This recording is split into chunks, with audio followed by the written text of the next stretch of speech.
Mayong gabi guys, so karon bantay sa tasong tindahan guys kay gabi naman maong yan mga alas 8 magsira na ta kay alas 8 man may magsira dire kay kuan man ni dire nga lugar. Mingaw na ba pag alas 8 na.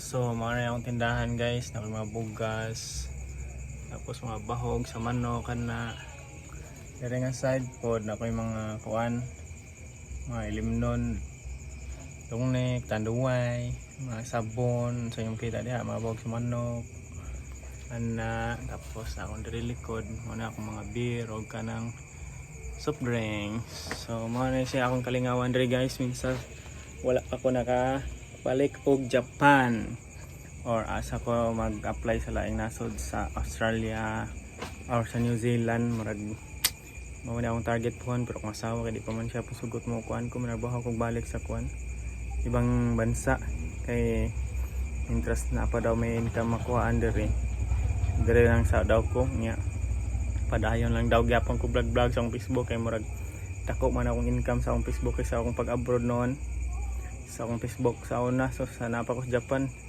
una na akong sahod, nakasahod ko 40,000, ikaduha na akong sahod 70, ikatulo nakasahod ko og kuan mga 500,000, almost half million yun akong nasahod. Pangkaupat 300,000, nasundan pa yung 200,000, nasundan pa yung 200,000. Nga pagkaabot ato akong kuan Facebook kay na-restrict kay nga akong kuan mga video na ako kay dili man to sa Facebook o dili man to sa ako ang kaugalingon gud sa TikTok na gipangkuha ba mga health tips mga to na restrict ang Facebook. Napa ko yung mga 200,000 nga kuha unon sa Facebook, wala pa na kuan sweldo. $3,600 pa no dapat na ko sweldo unto na ako karong atong January, pero wala na sud sa akong bank account kay na restricted ang akong profile.